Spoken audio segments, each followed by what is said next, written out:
Drop it.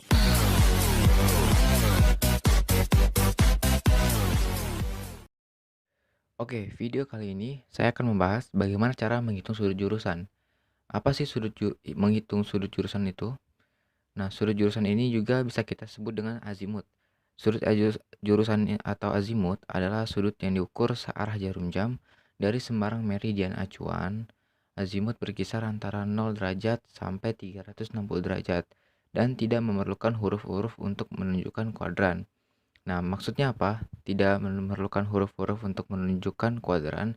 Artinya azimut itu yang sering kita lihat saat pengukuran menggunakan theodolit ataupun total station itu ada namanya sudut horizontal. Nah, seperti itu. Jadi, kalau misalnya eh, horizontalnya besarnya 120 derajat, berarti kita sudah tahu itu ada di kuadran 2. Kenapa di kuadran 2? Karena kita harus tahu untuk menghitung sudut jurusan kita mesti mengerti dasar dari trigonometri dan pembagian kuadrannya. Kuadran 1 itu 0 sampai 90 derajat dan kuadran 2 itu 90 sampai 180. Dan tadi yang saya sebutkan 120 derajat ada di kuadran 2 ya karena dia masuk ke dalam 90 sampai ke 180 derajat. Berarti dia ada kuadran 2. Nah, selanjutnya sudut jurusan antara dua titik dapat dihitung jika diketahui koordinatnya.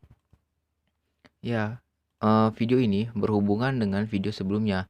Jadi kalau kalian ingin mengerti bagaimana cara menghitung sudut jurusan, kalian harus nonton video saya sebelumnya yaitu menghitung koordinat titik. Karena untuk menghitung sudut jurusan ya ini harus diketahui dua titik yang ada koordinatnya seperti itu. Nah, ini seperti gambarnya. Ini titik A, titik B. Dan kedua titik ini harus diketahui koordinatnya. Nah, oke, lanjut. Nah, di sini ada rumus dasarnya dalam melakukan perhitungan sudut jurusan. Ya, bila diketahui koordinat titik A, itu kita bisa representasikan XA dan YA. Kenapa XA dan YA? Karena kita bisa lihat di sini A. Tentu kalian pernah belajar koordinat Kartesius ya. Dan ini ini sama seperti itu. Jadi kalau misalnya kalian belum mengerti ini, ya kalian harus belajar dulu tentang koordinat Kartesius dan bagaimana cara perhitungan sederhananya. Nah, ini titik A itu XA dan YA. Kenapa XA dan YA? Nah, ini A, XA, dan YA. Garis yang vertikal ini kita sering sebutnya dengan Y.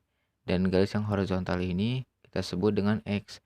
Jika garis ini menghadap ke kanan atau kita berada di kanan dari garis X, itu bernilai positif. Sebaliknya, jika ada di sebelah kiri, maka itu bernilai negatif. Juga berlaku untuk yang garis Y-nya atau vertikalnya ya.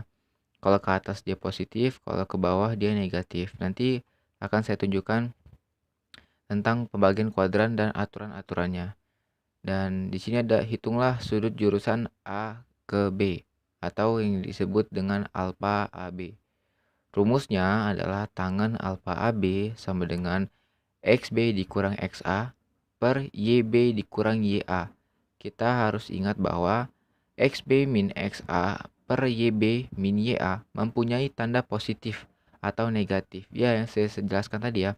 Kalau dia ke kanan, berarti dia bernilai positif untuk garis yang X. Dan kalau dia ke atas, itu bernilai positif untuk garis yang Y. Seperti itu.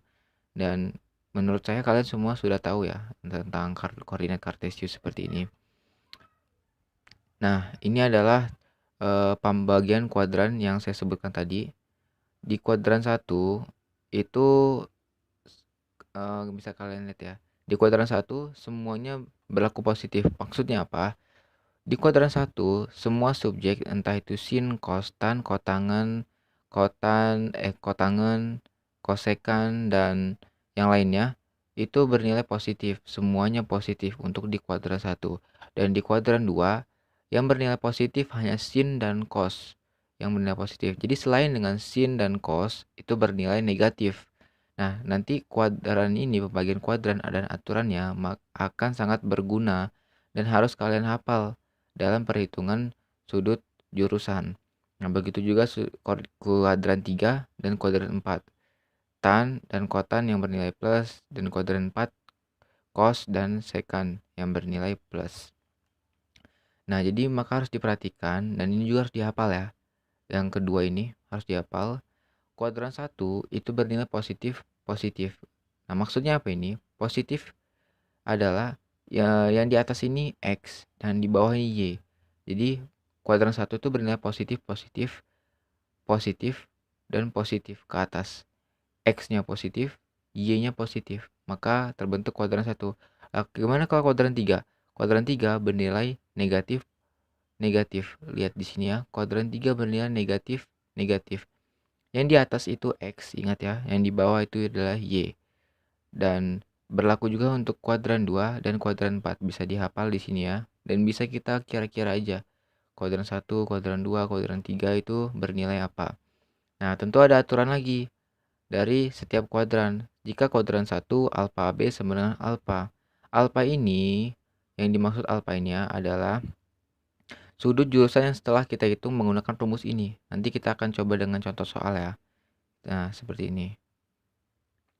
Oke.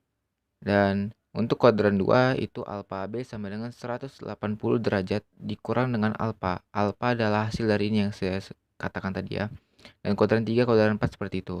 180 plus alfa, kalau di kuadran 4, 360 min alfa, seperti itu.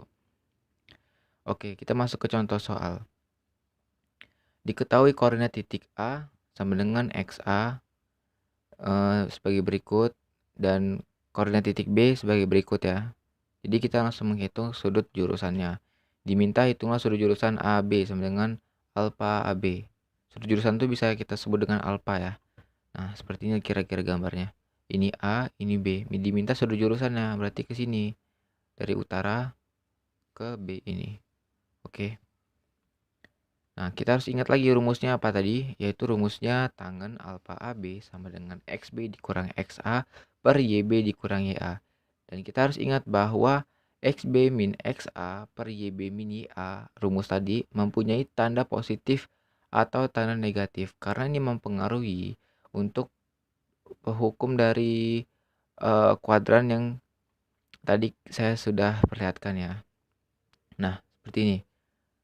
Langsung ke pengolahannya, tangen alfa dikali alfa AB sama dengan XB min XA per YB min YA, rumus tadi ya yang ini, sama dengan min 2,486,7 min dalam kurung min 2,153, min ketemu min plus, jadi hasilnya min 332,8 per 1,587 dikurang 9,24 sama dengan plus 663,4. Dan kita harus lihat hasilnya, apakah dia min atau plus. Nah, X-nya ini berlaku min dan Y-nya berlaku plus. Berarti dia ada di kuadran 4. Dan kuadran 4 itu aturannya apa? Di kuadran 4 aturannya adalah alfa AB sama dengan 360 derajat dikurang alfa. Alfa itu hasil dari pembagian yang ini. Dengan catatan kita abaikan tanda min dan plusnya. Jadi 332,8 dibagi 663,4 ini ya. Nah, hasilnya 26 derajat 38 menit 40 detik. Ini kita dapat dari perhitungan dengan kalkulator ya. Tentu kalian harus tahu bagaimana cara perhitungannya dengan kalkulator. Nah, jadi alfa AB sama dengan 360 derajat dikurang 26 derajat 38 menit 40 detik.